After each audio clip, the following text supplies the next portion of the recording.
అందరికీ నమస్కారం. ఓం శ్రీ మాత్రే నమః. స్త్రీలు జుట్టు విరబోసుకొని ఎందుకు ఉండరాదు? ఆ విషయాలు ఈ వీడియో ద్వారా తెలుసుకుందాము.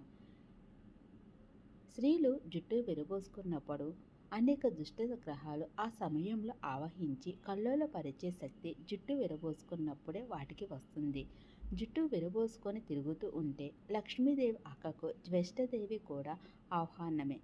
జుట్టు విరబోసుకొని తిరగడం నేడు ఓ ఫ్యాషన్ అయిపోయింది. అయితే మన ఆచార సాంప్రదాయాల ప్రకారం జుట్టు విరబోసుకోకూడదు. అసలు వెంట్రుకలు గోళ్ళు మన పాపాలకు ప్రతీకలు. అందుకే భగవంతునికి తల నీలాలిచ్చి పాప ప్రక్షాళన చేసుకుంటాము. స్త్రీలు తలస్నానం చేసి జుట్టుని విరబోసుకుంటున్నారా? జడని అల్లుకోకుండా జుట్టుకి క్లిప్పులు పెట్టుకొని దేవాలయానికి వెళ్తున్నారా? అయితే కింది సమాచారం తప్పకుండా చదవండి. స్త్రీలు జుట్టు విరబోసుకొని తిరగవచ్చా? స్త్రీ జుట్టు విరబోసుకొని తిరిగితే ఏమవుతుంది? పురుషులు పొడుగ్గా పెంచుకున్న జుట్టుకి ఏదైనా నియమము ఉందా? స్త్రీలు బ్రహ్మహత్య పాతకాన్ని పంచుకున్నందుకు ఇంద్రుడు ఇచ్చిన వరమేమిటి? స్త్రీ దేవతలు కేశములకు పూర్తిగా వదిలినట్టుగా ఫోటోలు ఉంటాయి కదా, మరి వాటి సంగతి ఏమిటి? భారతీయ మహిళల సాంప్రదాయ కేశాలంకరణాలు ఏమిటి? తలస్నానం చేసిన తర్వాత స్త్రీలు ఎన్నడూ తమ యొక్క జుట్టుని విరబోసుకోకూడదు. తలంటు స్నానం చేసిన స్త్రీల యొక్క జుట్టు విరబోసుకుని ఉంటే సమస్తమైన భూత ప్రేతాది శక్తులు కేశపాశముల గుండా ప్రవేశిస్తాయి. ఎట్టి పరిస్థితులలో తలస్నానం అనంతరము చివరి ముడి వేసుకోకుండా ఉండకూడదు.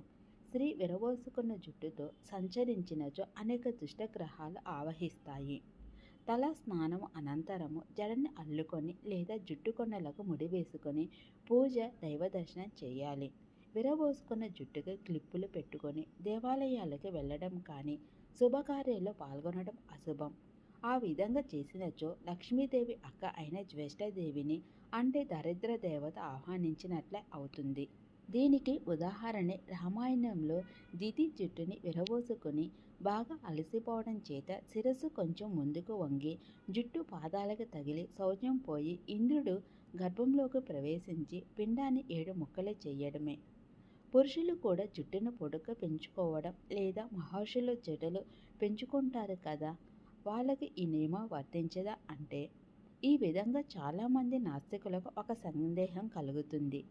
పురుషులు మహర్షులు పెంచుకునే జుట్టుకు నియమం లేదు. ఎందుకంటే కేశములను విరబోసుకునే స్త్రీలకు మాత్రమే అధికంగా కామోపభోగాన్ని ప్రేరేపించే శక్తి ఉంది. అది ఇంద్రుడు స్త్రీలకు ఇచ్చిన వరం. ఒకనాడు బ్రహ్మజ్ఞానం కలిగిన విశ్వరూపుడు అను మహర్షి తన మన భేదాలు